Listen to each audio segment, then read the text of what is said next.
What it do? Bedtime crew. Hey man, listen. Yesterday I dropped a video that you guys weren't really fucking with. A lot of the comments were really not getting the joke or just not vibing with the video. So, today I'm here with a certified banger. I'm here to talk about the final bosses of every single UFC weight class. I had to break my beak. I had to lock in the studio. I had to make a good video, dude. So today we're jumping straight into it. The final boss, the main villain of every single weight class. Starting off with the crumb weight division, the victim weight division. Alexandre Pantoja, my rival, the man that I'm going to be taking out like it's a date. Trust at UFC 301. He is the final boss of Flyweight. I mean, when you look at the division, Moreno definitely had that Lego movie main character energy. Brandon Royval is kind of like a mini Nate Diaz. Like, he's kind of beloved, but Pantoja is like your worst nightmare because he's either going to finish you brutally in round one or almost even worse is getting completely just sat on for 5 rounds. I don't know what's worse as a fighter, getting finished or just getting blobbed on, like just getting completely smushed into the canvas for 5 rounds by this guy. And then you're standing there like, you just lost a decision. You know that you lost. He gets up. I trained so hard for this. Are you proud of me, guys? I work so hard for this. So Alexandre Pantoja, borderline unbeatable. If Usyk can't do it, I'm genuinely convinced this division will get cut within 2 years.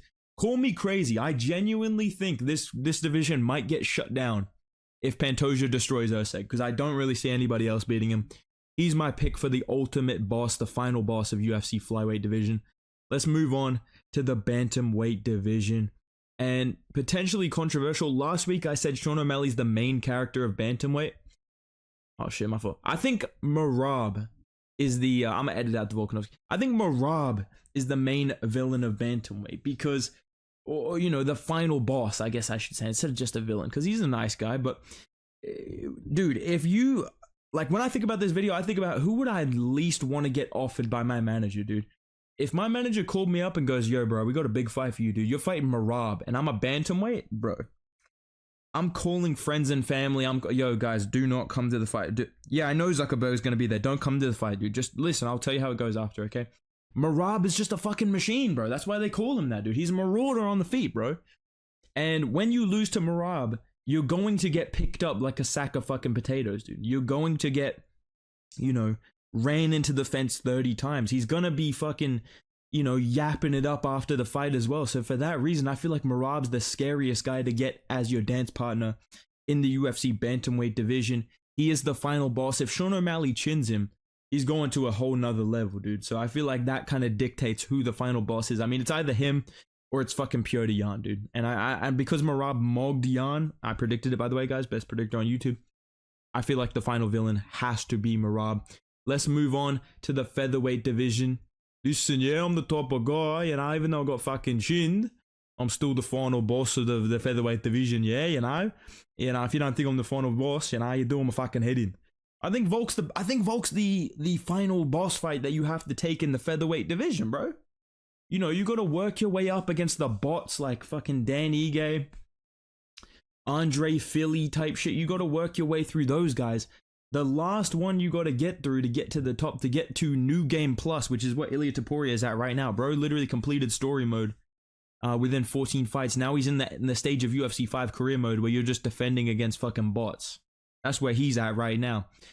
Volkanovski's the final boss fight. Volkanovski's the last one that has cutscenes involved. He's the final boss of the featherweight division. He is the end all be all of that weight class, all time and currently as well speaking. He's the obvious choice here. It's either him or Ilya, but because Ilya just beat him and Volk has this long resume, I'm gonna give my respects to Volkanovski. It's like he's still alive. He's like he's still here with us sometimes, bro. Fuck, man. Rest in peace, bro. Let's move on to the lightweight division. Very obvious choice. Borderline the final boss of the entire UFC. This guy has Thanos level aura, bro. I'm not trying to glaze him, but he dead ass has like Thanos level aura, bro. Islam Makhachev, bro. This guy's calling out Floyd Mayweather. This guy's calling out Brock Lesnar. These are fights that I might have made in that video yesterday. But all jokes aside, Islam Makhachev Nobody's beating this guy. I'm not gonna lie to you, bro. I've been saying this for like a year, bro. He's the best fighter in the UFC. He is the best fighter in the UFC, skill for skill. Like, he's genuinely unbeatable in my opinion. I don't think you can beat this guy. You have to kind of fluke him.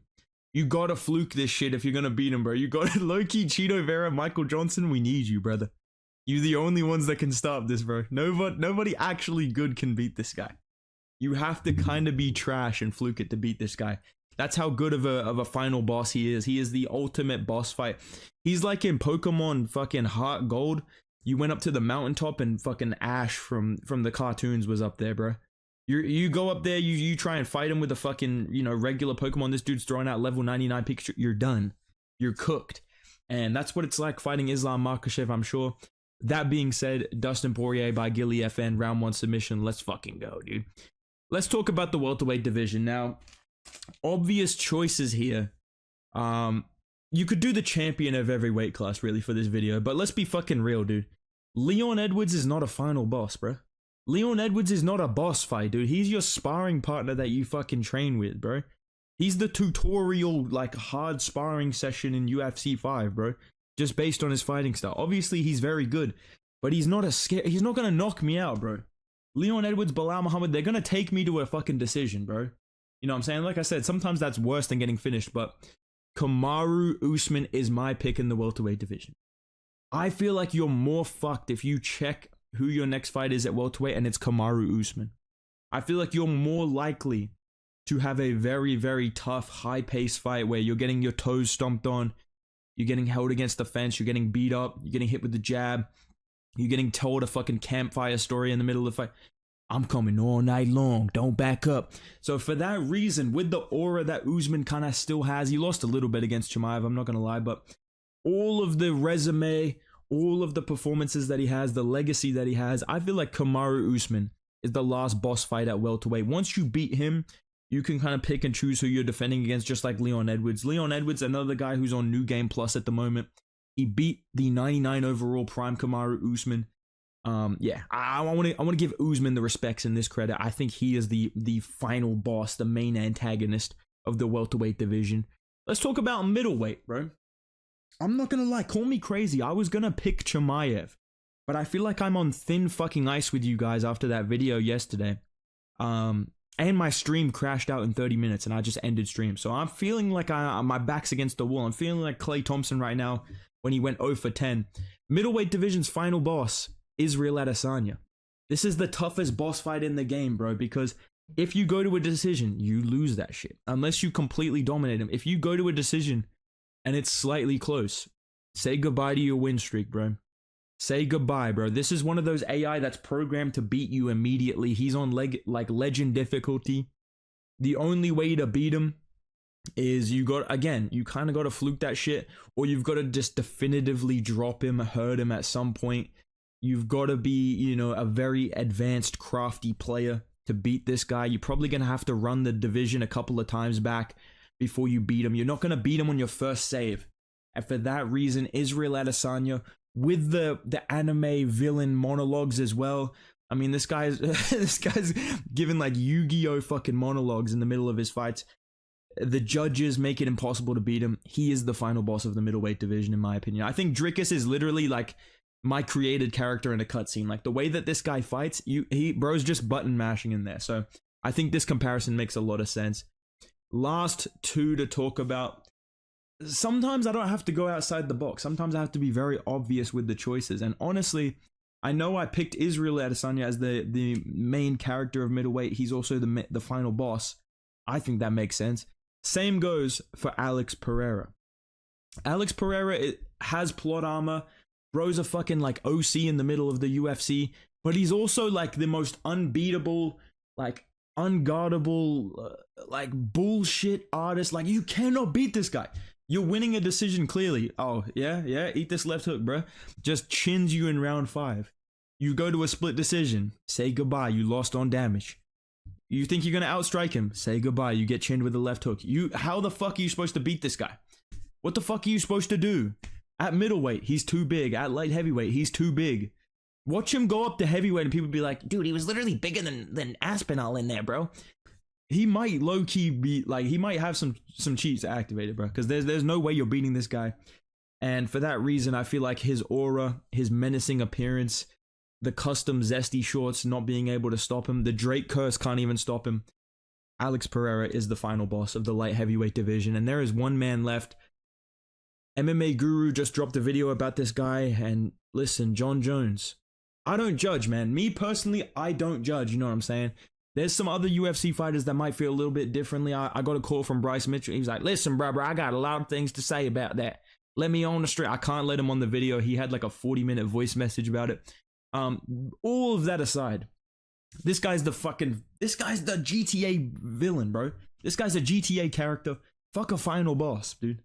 He's a mix of all of these kind of tropes that we're talking about in this video. He's got the GTA fucking player build in real life. He's got that Thanos type shit going as well. Jon Jones has plot armor. I mean, what else do I need to fucking say? This guy is the final villain, the final boss, the main like antagonist of the entire UFC anime. He's such an obvious choice. I don't even feel the need to explain it, but these are my picks of the final bosses of every single weight class. Do you agree with me? Do you disagree with me? Let me know your picks in the comments down below. Make sure you guys drop a like on the video if you enjoyed this one, man. I had to lock in. Subscribe to the channel. I'm going to be doing UFC 301 bingo card next week. I'm going to be doing a card builder for 304. A lot of good videos coming next week, so stay tuned for that. I'll see you guys then. Goodbye.